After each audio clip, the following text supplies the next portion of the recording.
¿Qué pasa, gente? Muy bienvenidos todos al canal del arte. Hoy me gustaría que hiciéramos o que aprendiéramos un poco a hacer la lectura de una planta, bien de una iglesia o de una catedral, que nos puede servir muy bien para poder identificar cada una de las partes que se componen o que componen la planta de un edificio, que es algo muy común o muy normal cuando se estudia arquitectura. Entonces vamos a empezar por las diferentes partes que yo creo que nosotros deberíamos localizar en la planta de un edificio y entonces lo aplicamos a algunos ejemplos que podréis ver en la parte derecha de la imagen con diferentes plantas de iglesias o catedrales que son muy conocidas, ¿vale? Comenzamos por el número de naves. Yo creo que es importante saber contar el número de naves que tenemos. Normalmente serán 3 o 5. En algún caso podemos encontrar una iglesia de una sola nave acompañada por capillas, pero bueno, lo normal es que tengan 3 o 5 naves. Sería lo más habitual. En segundo lugar, deberíamos fijarnos en el tipo de soporte que tenemos, es decir, si las naves están separadas bien por pilares que tendrían una forma rectangular o una forma cuadrada, o bien por columnas, y entonces tendrían una forma circular. Esto se ve claramente en la planta de los edificios, es decir, los soportes que ayudan a recoger el peso posiblemente de las bóvedas. En algunos casos las bóvedas también se pueden identificar por el dibujo que tienen, pero bueno, yo creo que este es un tema que podemos dejar para otro vídeo. Bóvedas de crucería, bóvedas de cañón con arcos fajones, por ejemplo, bóvedas estrelladas, habría todo tipo de bóvedas que son las que soportan principalmente los pilares o las columnas. Pero bueno, es más fácil identificar estos soportes que el tipo de bóveda porque depende en muchos casos de la época en la cual estamos hablando. Bien románico, románico de transición, gótico, gótico final, renacimiento, bien, todo este tipo de cosas. Bien, en tercer lugar,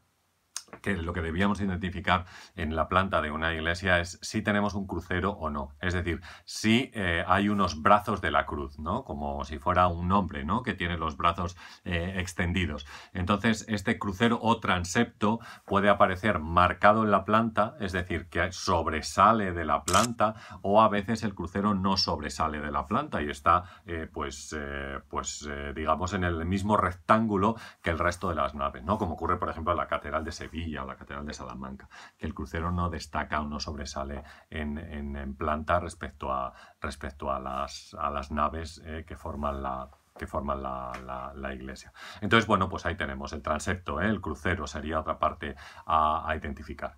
Y después tenemos la cabecera. La cabecera de la iglesia nos indica el número de capillas o bien el número de ábsides que tiene. Bueno, yo creo que deberíamos diferenciar, ¿no? Ábsides que pueden ser 3 normalmente o 5, pero bueno, normalmente 3 son los ábsides que forman la cabecera de la iglesia o de una catedral, como decimos. Y también tendríamos capillas, como os digo, en muchos casos estas capillas para celebrar misas. En algunas de ellas, algunas catedrales tenían muchas capillas, ¿no? Porque había un número de personas muy grande y entonces necesitaban decir misa de forma constante. Me refiero, por ejemplo, a la Catedral de Santiago de Compostela, que tiene, me parece que son 9 las capillas que tiene en torno al altar mayor, en torno al ábside central de la iglesia. Así que número de ábsides y capillas serían diferentes, aunque los dos podemos encontrarlos en la cabecera, como yo os digo. En muchos casos estas capillas, sobre todo durante época gótica, se van a extender por toda la iglesia, es decir, alrededor de la iglesia, al lado de las naves, tendríamos capillas. En muchos casos estas capillas eran privadas, ¿no? Y con ellas se conseguía el dinero para iniciar la construcción de la catedral. Está bien, por último, en la planta, que nosotros veamos los accesos que tiene la iglesia o la catedral y dónde estarían, es decir, cuáles son los accesos principales a esta iglesia. Es decir, los accesos están en los pies de la iglesia o catedral, porque, bueno, si están en los pies, es decir, tendríamos como una fachada principal, ¿no? Una fachada principal que nos permite entrar en la iglesia. O bien, accesos por la puerta norte, que sería este lado, o por la puerta sur, que sería esta parte. Normalmente el acceso en las iglesias y catedrales se hacía por la puerta sur, porque en España tenemos la tradición de girar hacia la derecha para encontrar el altar mayor, que es una tradición típica musulmana, que ocurre, por ejemplo, en los palacios, como el Alcázar de Sevilla, por poner por ejemplo. Eso de girar para encontrar la parte más importante del edificio es una tradición musulmana que va a pasar, como vemos, después a la tradición católica, en este caso en la iglesia, donde la mayoría de los accesos, repito, se hacían por la puerta sur, mientras que la fachada principal permanecía cerrada y solamente se abría para ciertos eventos especiales o conmemoraciones muy especiales.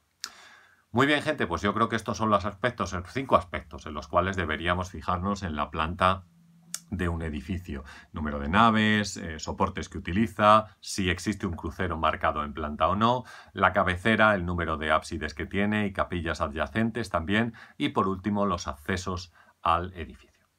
Como os digo siempre, si el vídeo os ha gustado, pues se agradece mucho un like, ya lo sabéis, y os animo a suscribiros al canal, porque tenemos una actividad constante. Muy bien, pues un saludo a todos, y hasta el próximo vídeo.